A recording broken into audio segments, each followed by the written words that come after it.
Hello, I want to draw your attention to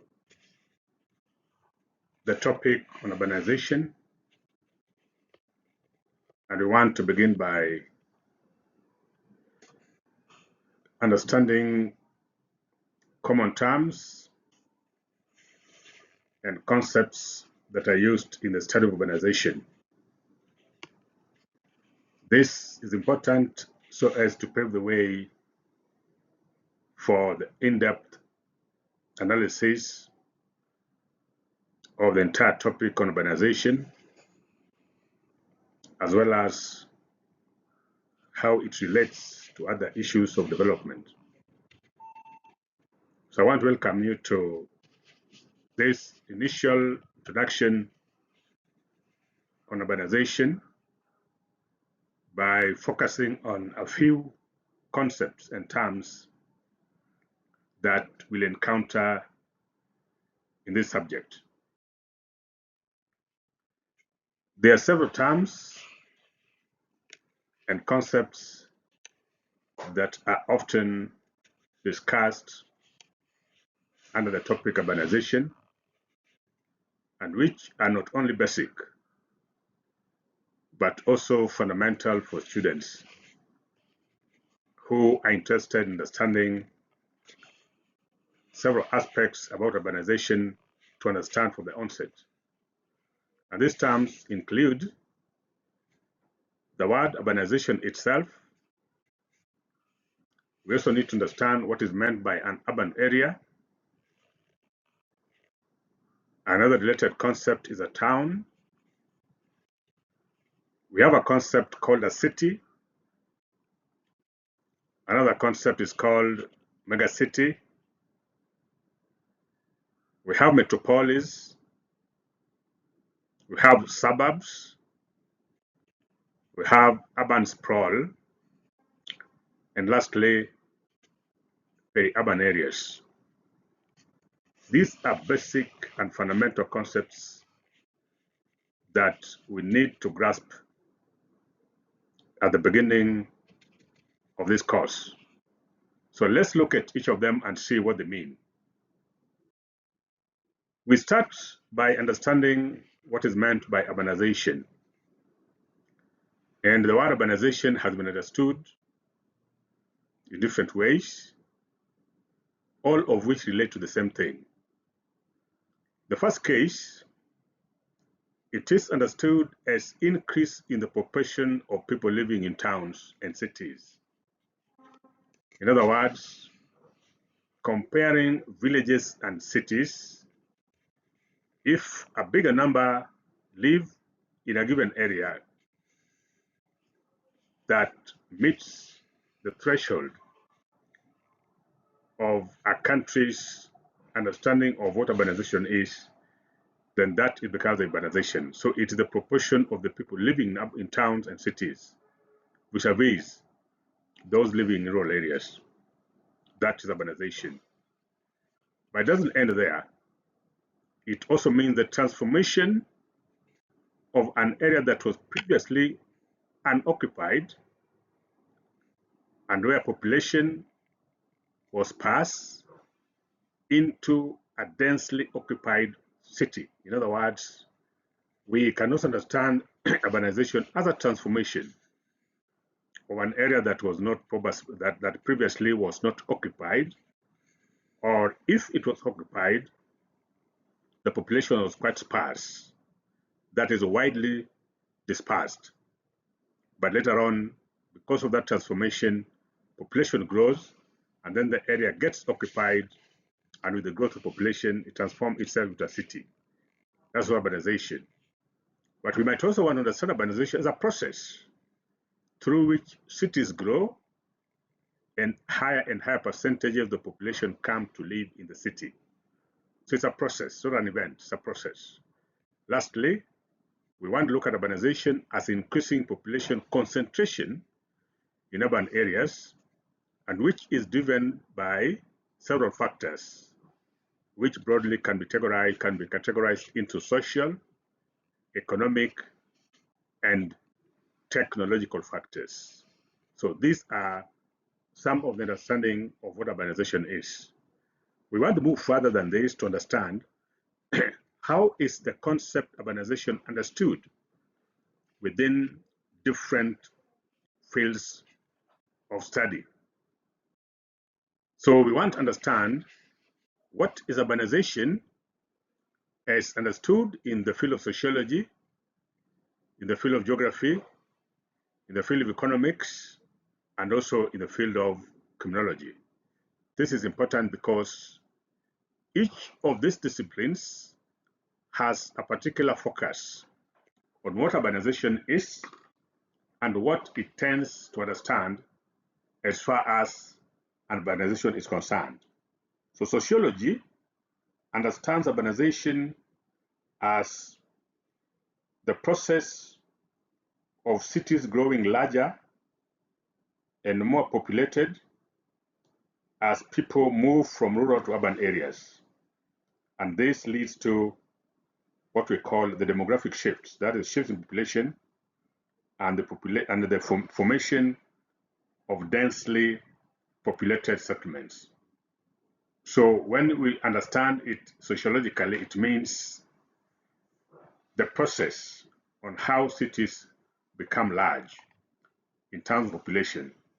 And this enlargement of the population also leads to the transformation of that particular population, so that even the way people live, the settlements and other things become completely transformed.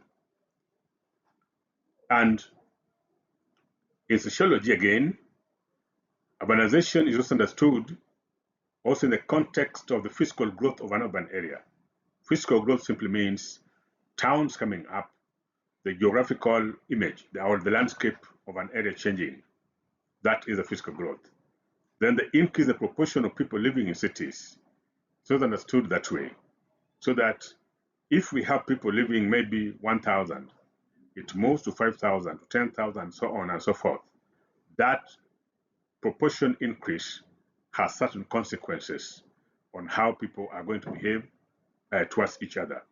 And then the social changes, because when people interact, there are obvious such changes and the adaptations that societies undergo in response to this transformation. When you leave a village and you move into a city, you may not live in the same manner, in the same way, the way you used to live in the village. And that's why you have to adapt to certain changes to fit into the requirement of an urban area. In geography, it's understood as the demographic process where the proportion of a country's population living in urban areas, towns and cities increase, leading to the growth of cities and the development of an urban environment. So geography looks at it in terms of the physical changes that occur in a given area as a result of population growth.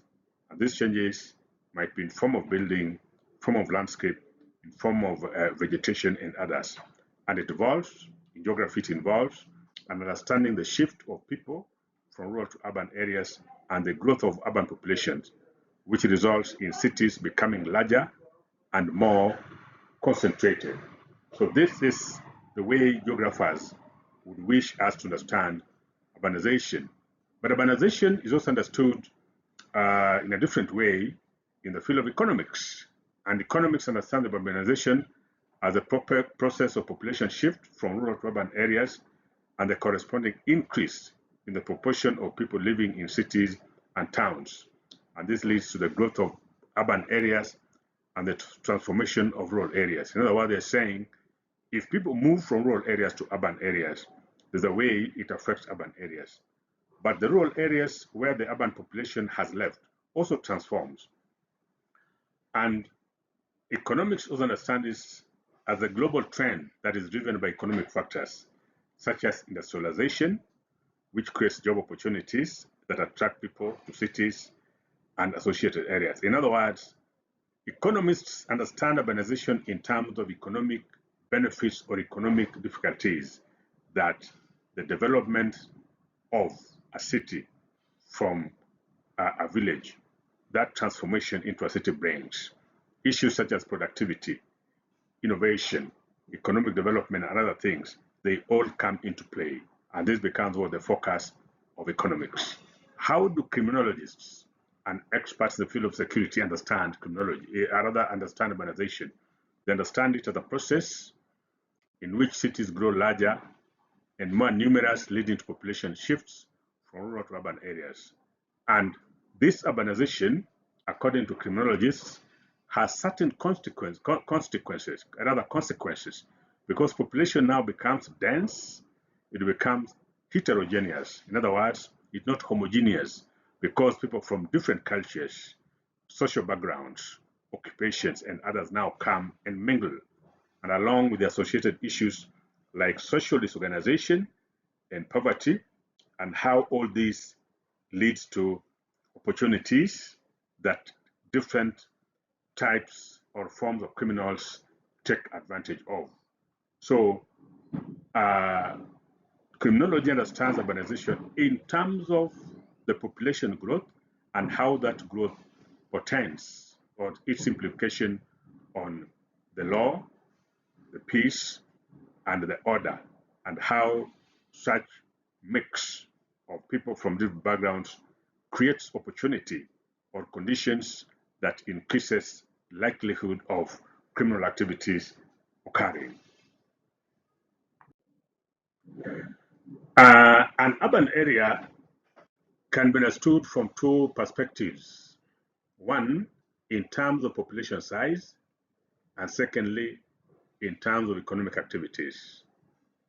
And based on population size, different institutions, different countries, different organizations have defined an area to be urban and not rural because of a given area meeting a certain population threshold. For instance, according to the UN Habitat, an area that has a concentration of 5,000 people, that area will be considered as an urban area. In the United States, an area fits into an urban area if it has a population of 2,500, while in Japan, an area is understood as an urban area if it has a population of 30,000 people and above. In the United Kingdom, the minimum population that must be in an area for that area to be considered an urban area is 1,500, while in China, the minimum is 20,000. India's understanding of urban area is an area that is inhabited by about 5,000 people, while in Kenya, we understand urbanization as an area that has a minimum of 2,000 people. So any area that has that becomes an urban area. But again, we can also understand an urban area in terms of economic activities, right? Because an urban area should be one in which the dependent's major occupation, major source of livelihood is non-agricultural activities. So in India, if economic activities of a given area is 75%, which is not non-agricultural. In other words, in India, a town only ought to agriculture as a source of livelihood and source of income should be practiced by not more than 25% of the population. In China, it is 10%. In Botswana, it is 75%. In other words, an area that is predominantly whose economic activities depend on agriculture, say 75 and above for India, 90 and above for China, and also 75 and above for Botswana, that area becomes an urban area. Now, in our Kenyan context, we do not have the definition of an urban area in the context of economic activities. So we only have in terms of population. This implies, therefore, that even areas that we ordinarily assume to be rural are in themselves not rural. They are actually urban areas. And we don't need to understand urban areas in terms of infrastructural development, huge roads, huge buildings. No, it is largely about population and economic activities. You meet a given population threshold, then that area transforms or will be designated as an urban area. So an urban area has both population measures as well as measures to do with economic activities. Another important concept that we often encounter is what we call town and city. So what is a town? A town is simply a built-up area with a name, defined boundaries, and a local government, or what you call a local administration.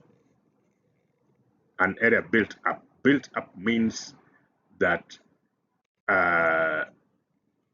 most of the activities, most of the features that makes a town are things that are put up by man. They are not natural features like forests, like mountains, like lakes, and others. They are built up areas. Areas that are built up include buildings, include power stations, include roads, include pavements. All this is what constitutes a built up area. So an area that is built up, and it must have a name, because you cannot have a place that has no name. Again, there must be a defined boundary, even if it's not clearly demarcated, but it should be clear that from here to here, you are now in this town. Then there's a distance after which you are no longer in that town. That has to be clear. Then towns largely feature a main street, so that you have a town with a main street, and town center. Must also have a town center where most shops, businesses, and essential services are located. That's a town. What then is a city? A city is an area in which a large number of people live fairly close together. So cities are advanced developments from town. So it's a town that grows into cities. When we look at Kenya, for instance, we have how many cities that are, or we have how many official cities? They are basically three: Nairobi, Mombasa, and Kisumu. Other towns such as Nakuru, Thika, and Eldoret have applied to be designated city status. In other words, you do not naturally, in other words, you have to meet certain requirements for you to be declared a city. And cities usually have their own separate governments and systems for maintaining and providing utilities and transformation. If you look at the system that was there are places in some cities you have a city manager, you have a town clerk. In some places you have a town clerk, but at least you have a form of administration that is responsible for its development and also responsible for the maintenance of law and order. Then you have what we call the megacity and the metropolis. A megacity is a very large city, typically with a population of more than 10 million people. So any place that has, any city that has a population of 10 million plus, that one we call it a megacity. And basically it's an urban area, as we noted earlier. Today, as we speak, there are 30 megacities around the world. In other words, we have 30 cities around the world with a minimum of 30 million people. Majority of these cities are in Asia, 21. Europe has 3 megacities. North America has 3 megacities. South America has 3 megacities. Africa has 3 megacities. Dar es Salaam is a megacity. Johannesburg, a megacity. And Luanda, that's Angola's capital, is also a megacity. Our main capital, Kenya, Nairobi, is not yet a megacity because it does not meet the minimum population threshold of 10 million for it to be designated a major city. Kenya, Nairobi's population is estimated to be between 4 and 6 million. So we are still short of about 4 million people for us to achieve the status of a megacity. Then we have a metropolis. A metropolis is a large city which is a significant economic, political, and cultural area for a country or region. And it's an important hub for regional or international economic connections, commerce, and communication. And a metropolis often has many smaller towns and cities in its metropolitan area. So if we look at Nairobi, it's a metropolis. Why? Because it's a large city. It isn't a mega city, it's a large city. And it has a significant economic, political, and cultural areas. What do I mean? Economic is that the highest source of revenue, the highest economic activities that generate significant income is Nairobi. It is the highest, it produces the highest GDP for the country. But also political, because the office of the presidency, the seat of parliament, and the seat of judiciary sits in Nairobi. Because of that, it is a politically significant station for Kenya. It has also cultural areas for a country origin. You've noticed, for instance, many times that even communities, when they want to organize their cultural events, Luo Night, Kalenjin Night, Kikuyu Night, all those sorts, they end up being held in cities. And when they are held there, you'll find other communities from other cultures grace or attend such cultural events. And that's what makes it also the center of a cultural exchange. And I've said again, Nairobi is also an important hub for regional international connections, commerce, and communication. The United Nations is moving its headquarters from New York to Nairobi. So it is going to be an international center for connection. There are also other global economic institutions that are headquartered in Nairobi. So it's an important commercial area. And also communication. Major airlines en route to Europe and other African countries often have a stop in city. So it's an important area. The other one is, which is also important with regard to a city, is that it has many smaller towns and cities around it. Take Nairobi, for example. We have several other towns. Thika town is a case in point. Move to Kitengela, you'll find others. Machakos, you'll find others. Limuru, others. Ngong. So there are other major towns and cities and centers around it. So that's what makes it a metropolis. The last aspects of terms that I want us to understand are what we call the suburbs, urban sprawl, and peri-urban areas. Suburbs are normally places where people live within a city area, or in colloquial language or common language, we call them the estates. So where rental houses are built and people spend their night and then in the following morning they move to city to work. Those are the areas that we call the suburbs. In other words, residential areas. And they're areas that are fairly not very far away from the cities. They have buildings, they have schools, they have shops, they have hospitals. Basically, those are the places where people live. Some have even stadiums and others. Churches are built there to serve the urban population. Then you have what we call an urban sprawl. An urban sprawl is the outward expansion of a city into surrounding undeveloped or rural land areas. For instance, if you look at Nairobi, Nairobi has grown to as far as Thika, to as far as Machakos and Kajiado. This other side to as far as Limuru. All those areas, all that entire growth, that's what we call the sprawl. In other words, an urban area that is spreading and absorbing previously areas that were rural into its purview. People buy land, they build houses, and they move there. They transfer city lifestyles into those areas. That is what we mean by urban sprawl.